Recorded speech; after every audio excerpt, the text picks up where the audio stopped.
दोस्तों ये मूवी देख के ज़रूर आपको अपने स्कूल के दिन याद आ जाएंगे। अगर आप भी मेरी तरह सरकारी स्कूल में पिटे पढ़े हो तो। कहानी की शुरुआत में डोंगसू को दिखाते हैं, जो बचपन से ही ब्रूस ली का बहुत बड़ा फैन था। वो ब्रूस ली के जैसा कुंफू मास्टर बनना चाहता था, लेकिन सिर्फ सपनों में। इसी के साथ द गुड सिनेमा पेश करते हैं once upon a time in high school. अब हम प्रेजेंट देखते हैं, जहां डोंगसू बस पकड़ रहा है अपने नए स्कूल जुंगमून हाई जाने के लिए। जुंगमून हाई एक ऐसा स्कूल है जो बदमाश बच्चों और उनसे भी बदमाश टीचर्स के लिए मशहूर था। बस में दूसरे स्कूल की लड़कियां भी चढ़ गई। डोंगसू ने नोटिस किया कि कुछ लड़के उन लड़कियों को छेड़ रहे हैं। बावजूद इसके भी डोंगसू चुपचाप साइड में खड़ा रहा। फिर लड़कियों के उतरने के बाद बुली करने वाले लड़कों ने डोंगसू को अपने पास बुलाया और उसका कॉलर ले लिया। जुंगमून हाई में हर बच्चे को कॉलर पहनना कंपलसरी था, जिसके चलते पहले ही दिन डोंगसू को घुसने से पहले ही पकड़ लिया गया। लड़कों को कॉलर की कीमत अपने कूलों से चुकानी पड़ी। फिर डोंगसू ने क्लास को अपना इंट्रोडक्शन दिया। इसके बाद डोंगसू को हैमबर्गर नाम का लड़का मिला, जो कि पैसों के लिए डर्टी मैगजीन्स डिस्ट्रीब्यूट करता था। जल्दी इनकी क्लास शुरू हो गई। मैथ वाले सर ने प्रॉब्लम सॉल्व करने के लिए कुछ बच्चों को आगे बुला लिया। सर ने उन्हें समझाने की जगह सुझा दिया और फिर सभी बच्चों को प्रॉब्लम सॉल्व ना कर पाने की वजह से पनिशमेंट के तौर पर दौड़ लगवाई गई। रनिंग के बाद सब लोग वापस क्लासरूम में पहुंचे और सफाई करने लगे। नहीं, सफाई करना पनिशमेंट नहीं है, ये तो साउथ कोरिया और जापान के स्कूल में कंपलसरी प्रैक्टिस है, जिससे बच्चे डिसिप्लिन बनते हैं। फिर यहाँ जैक नाम का लड़का आ गया, जो डोंगसू को बुली करने लगा। वो डोंगसू से पैसे मांग रहा था और जब डोंगसू ने कहा कि उसके पास चवन्नी भी नहीं है, तो जैक ने हैमबर्गर को उसे समझाने के लिए कहा कि जैक को ना सुनना पसंद नहीं है, क्योंकि जैक ही तो है इस स्कूल का किंग। हैमबर्गर ने उसे समझा दिया कि अगर वो कोई लफड़ा नहीं चाहता तो जैक की बात सुनने का। फिर स्कूल से घर आते वक्त डोंगसू को एक लड़की दिखी। वो उस लड़की को देखता ही रह गया, लेकिन जैसे ही लड़की ने उसकी तरफ पलट के देखा तो डोंगसू ने तुरंत अपना मुंह छुपा लिया। इसके बाद हम डोंगसू को उसके पिता, जो कि मार्शल आर्टिस्ट है, उनके साथ प्रैक्टिस करते हुए देखते हैं।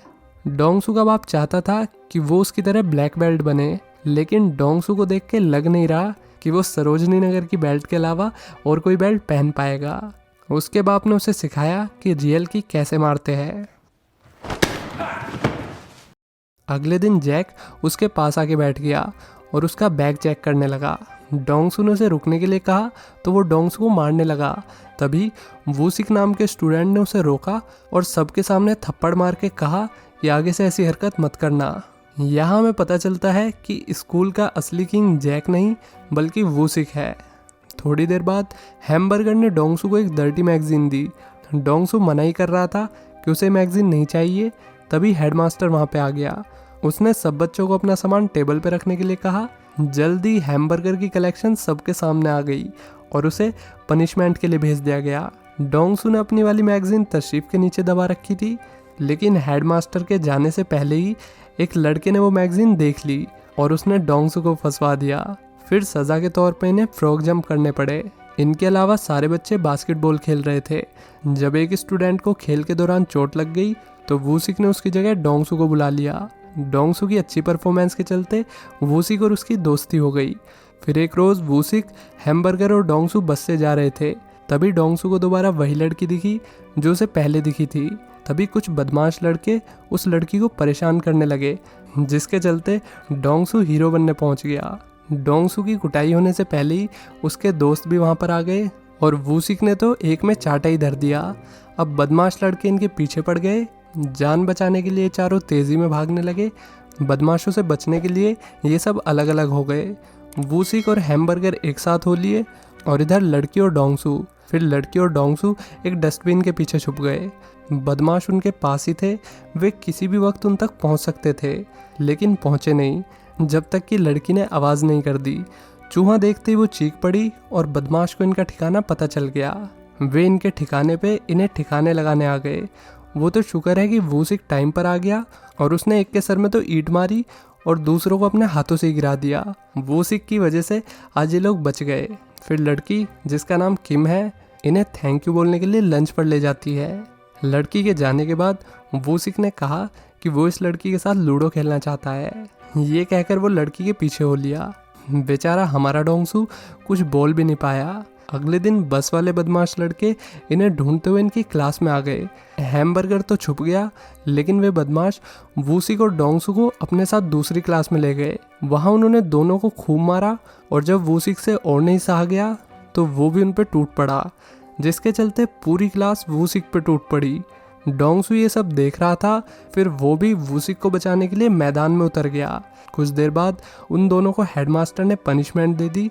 वो तो शुक्र है कि वूसिक की माँ टाइम पर आ गई, वो ना आती तो आज स्कूल से उसका नाम कट जाता। फिर लंच के टाइम पे डोंगसू ने वूसिक से किम के बारे में पूछा तो वूसिक ने कहा कि किम को पटाना आसान नहीं है, काफ़ी भावखारी है वो।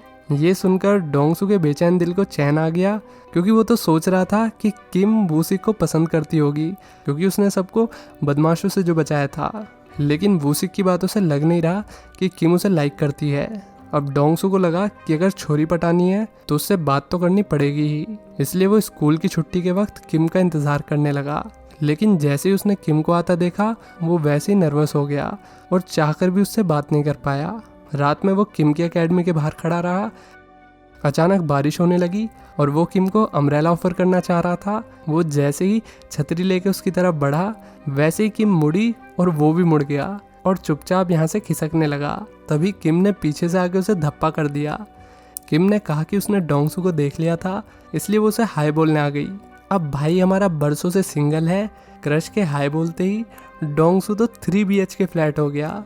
उसने तुरंत उसे डिनर पे चलने के लिए पूछ लिया।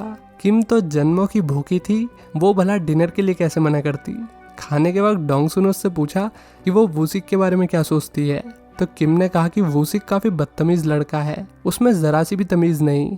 उसने डोंगसू से कहा कि उसे तमीज़ वाले लड़के पसंद है, बिल्कुल तुम्हारी तरह। ये सुनते ही भाई के सीने में तो सुरसुरी सी मच गई। अब खाने का बिल क्या, वो तो किम के लिए पूरा रेस्टोरेंट खरीद लेगा अगर उसका बस चले तो। अब ये दोनों बस में घर जा रहे थे। डोंगसू का स्टैंड आ गया तो जाने से पहले उसने किम को अपना अम्ब्रेला दे दिया कि हम तो फ़कीर आदमी है, हमारा क्या, लेकिन तुम हुस्न परी जाने जहाँ, सबसे हंसी सबसे जवां। ये सब सोचते हुए डोंगसू भीगते हुए घर जाने लगा। अगले दिन हैमबर्गर क्लास में मैगजीन्स बांट रहा था। एक मैगजीन वूसिक ने भी ले ली। तभी उसे मास्टर जी ने देख लिया और फिर प्रसाद लेने के लिए आगे बुला लिया। 2 रैपट में ही वूसिक ने हैमबर्गर का नाम ले दिया कि यही है सर मैगजीन डिस्ट्रीब्यूटर। फिर मास्टर जी ने हैमबर्गर को भी बढ़िया प्रसाद दे दिया। अब हैमबर्गर वूसिक से नाराज था, इसलिए उसके आते ही वो यहाँ से चला गया। डोंगसू ने वूसिक से कहा भी कि उसे हैमबर्गर से माफ़ी मांगनी चाहिए, लेकिन वूसिक का माफ़ी मांगने का कोई प्लान नहीं था। फिर वूसिक ने जाते टाइम डोंगसू को उसका अम्ब्रेला दे दिया। हाँ, वही अम्ब्रेला जो डोंगसू ने किम को दिया था। वूसिक ने बताया कि रात में उसने किम का पीछा किया और फिर उसे पटाने के लिए ऐसा दिखावा किया जैसे कि उसे चोट लगी है। और फिर क्या, वो तुरंत पट गई। ये सुन के डोंगसू की ज़मीन के नीचे से उसके पैर खिसक गए। डोंगसू के पैरों के नीचे से उसकी ज़मीन खिसक गई। उसका दिल टूट चुका था। गुस्से में वो 1 घंटे तक पंचिंग बैग को हिट करता रहा, लेकिन उसका गुस्सा ख़त्म ही नहीं हुआ। फिर लाइब्रेरी में वूसिक डोंगसू के पास आके बैठ गया और किम की शिकायतें करने लगा कि वो इतनी पढ़ाकू है, हमारी तो जमती नहीं है। ये सुनते ही डोंगसू के मन में फिर से उम्मीद की किरण जगी। इसके बाद वे दोनों लाइब्रेरी की छत पे आ गए, जहाँ वूसिक सिगरेट पी रहा था। तभी वहाँ किम आ गई और उसने वूसिक की सिगरेट बुझा दी। उन दोनों के बीच डोंगसू को काफ़ी अजीब लग रहा था, बिल्कुल कबाब में हड्डी की तरह। इसलिए वो यहाँ से बाथरूम का बहाना बना के जाने लगा। तभी किम ने उसे क्लब चलने के लिए पूछा और डोंगसू से मना नहीं कर पाया। रात में डोंगसू उन दोनों को साथ में देखकर घुट रहा था। तभी वूसिक किम के और नज़दीक जाने लगा। डोंगसू भी लाइक अब नहीं देखा जाएगा ये सब। वो बिना बताए क्लब से निकल गया और एक देसी दारू के अड्डे पे आ गया। वहाँ की मैनेजर को उसने सारी बात बताई, लेकिन मैनेजर तो सिंपैथी देने के बहाने उसी की लेने लगी, पप्पी। तो डोंगसू से अपने ऊपर से हटा के वहाँ से भी भागा। अगले दिन इनकी क्लास में जैक सट्टा लगा रहा था। तभी वहाँ पार्क आ गया। उसने जैक की सट्टेबाजी बंद करते हुए कहा कि यहाँ सिर्फ पार्क का राज चलेगा। वो जैक को पीट रहा था तो डोंगसू से बचाने आ गया। डोंगसू भी पिटता, लेकिन वूसिक ने वहाँ के पार्क को फाइट के लिए चैलेंज किया, जिससे पता चल जाएगा कि स्कूल का असली किंग कौन है। फिर लाइब्रेरी जाते वक्त डोंगसू ने देखा कि वूसिक और किम का ब्रेकअप हो गया है, और जब वो लाइब्रेरी से घर जा रहा था तो किम ने अचानक वहाँ के उसे सरप्राइज दे दिया। उसने डोंगसू से लिफ्ट मांगी और फिर डोंगसू के साथ साइकिल पे बैठ गई। उसने डोंगसू से कहा कि उसका ब्रेकअप हो गया है। साथ ही उसने ये भी कहा कि उसे डोंगसू जैसे लड़के की तलाश है। ये डोंगसू जैसा लड़का क्या होता है? डोंगसू लड़का नहीं है क्या? यहाँ मुझे सच में डोंगसू के लिए बुरा लग रहा है। उसने ये भी कह दिया कि वूसिक से अच्छा तो वही है, कम से कम वो उसे वूसिक की तरह रुलाता तो नहीं है। ये सुनते ही डोंगसू का 30 इंच का सीना 56 इंच का हो गया। घर जाते उसने एक लेटर लिखना शुरू किया, क्योंकि उसमें सामने से बोलने की तो हिम्मत नहीं थी, इसलिए उसने लेटर लिखा और उसे रेडियो पर ब्रॉडकास्ट करवा दिया। और किम ने वो लेटर सुन लिया जिसमें डोंगसू ने उसके लिए अपने प्यार का इजहार किया था। किम के साथ साथ वो लेटर वूसिक ने भी सुन लिया और फिर डोंगसू से कहने लगा कि वो किम को रख सकता है, वैसे भी मैंने उसे अच्छे से यूज कर लिया है। ये सुनते ही डोंगसू ने उसमें घूसा धर दिया और फिर उन दोनों के बीच फाइट शुरू हो गई। जल्दी हेडमास्टर ने यहाँ कर ये फाइट रुकवा दी। फिर रेडियो शो पर किम ने बता दिया कि वो डोंगसू से प्यार करती है। ये सुनते ही डोंगसू का 56 इंच का सीना अब 64 इंच का हो गया। वो भागते भागते किम से मिलने गया। वो उसे बस के पास मिली जहाँ डोंगसू ने उससे डे ट्रिप पर चलने के लिए पूछा, यानी कि एक दिन सिर्फ वो और डोंगसू। डे ट्रिप काफ़ी अच्छा रहा, दोनों ने साथ में क्वालिटी टाइम स्पेंड किया। फिर अगले दिन पार्क ने हैमबर्गर के मैगजीन का धंधा बंद करा दिया। गुस्से में हैमबर्गर उसकी क्लास में गया और उस पर गर्म चाय फेंक दी। वो तो पार्क टाइम से हट गया और फिर उसने हैमबर्गर को बढ़िया करके कूटा। अब पार्क वूसिक को चैलेंज करने पहुंच गया। अब इनकी फाइट देखने के लिए छत पे भीड़ इकट्ठी हो गई। सबको लगा कि वूसिक पार्क का गेम बजा देगा, लेकिन इसका उल्टा ही हो गया। पार्क ने उसे जल्दी नॉकआउट कर दिया। अब वूसिक को ले जाने के लिए डोंगसू ही आया। अगले दिन डोंगसू को पता चला कि वूसिक मिसिंग है। हैमबर्गर ने उसे बताया कि वूसिक किम के साथ भाग गया है। डोंगसू को इस बात पर बिल्कुल यकीन नहीं हुआ, इसलिए वो कंफर्म करने के लिए किम के घर पर भी गया, लेकिन किम वहाँ पर नहीं थी। अगले कुछ दिन डोंगसू तड़पता रहा। उसे अपने प्यार पर बहुत भरोसा था, फिर भी उसके साथ ऐसा हो गया। एक दिन पार्क को डोंगसू दिख गया। उसे याद आ गया कि ये हैमबर्गर और वूसिक का ही दोस्त है, इसलिए वो उसे परेशान करने लगा और वो डोंगसू को फाइट के लिए चैलेंज करके चला गया। इस चैलेंज को डोंगसू ने एक्सेप्ट कर लिया और फिर वो खुद को ब्रूस ली की तरह ट्रेन करने लगा। उसने बहुत हार्ड ट्रेनिंग करी ताकि वो अपने दोस्तों का बदला ले सके। साथ ही किम की वजह से भी उसके अंदर काफ़ी गुस्सा भरा हुआ था। फिर एक रोज़ एक लड़के ने पार्क के ऊपर दूध की बोतल फेंक दी। गुस्से में पार्क इनकी क्लास में आया और पूछने लगा कि वो बोतल किसने फेंकी थी।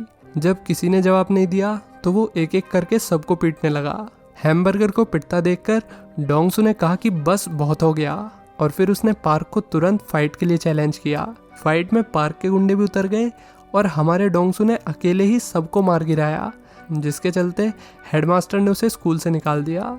एक साल बाद डोंगसू को नए स्कूल में एडमिशन मिल गया और वो पढ़ाई में खूब मेहनत करने लगा ताकि उसका कॉलेज में एडमिशन हो जाए। फिर एक रोज़ घर जाते हुए बस में उसे किम दिखी। वो उसके पास गया। दोनों एक दूसरे को देख रहे थे पर कुछ बोल नहीं पा रहे थे, और फिर किम उसे गुड बाय बोलकर अपने स्टैंड पर उतर गई। डोंगसू जाते जाते उसे देखता रहा और यहीं ये मूवी ख़त्म हो जाती है। दोस्तों, इस मूवी से हमें ये सीखने को मिलता है कि किम जैसी लड़कियों से बच के रहना। इन्हें पहचानने का सिंपल सा तरीका ये है कि ये लाइफ के हर एस्पेक्ट में कंफ्यूज रहती है, तो इनकी कंफ्यूजन के चक्कर में अपना फ्यूज़ मत उड़वा लेना। इसलिए सावधान रहिए और सतर्क रहिए। और लड़कियों के लिए ये कि वूसिक जैसे बंदों से बचना, जो लड़कियों को सिर्फ इस्तेमाल करने के लिए उनसे दोस्ती करते हैं। चलिए अब आज के शाउट आउट्स देखते हैं। शानू कह रहे हैं कि उन्हें लास्ट लाइन बहुत अच्छी लगी, जिसमें बोला है कि शीशे में खुद को देखो और खुद से सवाल पूछो। शानू ने लास्ट में कहा है कि इस फिल्म की तरह ही ज़िंदगी चल रही है। शानू, आप मुझे इंस्टा पे डीएम करिए और अपनी प्रॉब्लम बताइए। मैं कोशिश करूँगा कि आपको उसका सॉल्यूशन दे सकूँ। इवन किसी को भी लाइफ से रिलेटेड कोई क्वेश्चन पूछना हो या कोई स्पेसिफिक प्रॉब्लम हो तो मुझे डीएम करना। मैं दिन में एक बार ज़रूर चेक करूँगा इंस्टा। अब आगे देखते हैं। कीनू को भी एक्सप्लेनेशन काफ़ी पसंद आई। सैम का कहना है कि टीजीसी की वीडियो देखे बगैर उन्हें खाना अच्छा नहीं लगता। तो भाई, मेरी वीडियो देखते हुए आप तोरी की सब्जी खा के दिखाना, तब मानेंगे हम कि आप असली टीजीसी फ़ैन हो। गुरप्रीत शाउट आउट मांग रहे हैं। महज पूछ रहा है कि मॉन्स्टर का सेकंड एपिसोड कब आएगा, तो मैं बताना चाहूँगा कि आज ही आ जाएगा मॉन्स्टर का सेकंड एपिसोड, इवन आ चुका होगा, आप एक बार चेक कर लीजिए। अगला भाई कह रहा है कि ये मूवी दरार फिल्म जैसी है। इस बात से मैं बिल्कुल एग्री करता हूँ।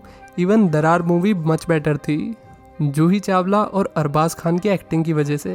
कीनू ने पहले 10 लोगों में कमेंट किया है और पिछली वीडियो पर पहला कमेंट किया था तानिया सुल्ताना ने। चलिए आज के लिए इतना ही, मिलते हैं नेक्स्ट वीडियो में। Till then take care, bye bye.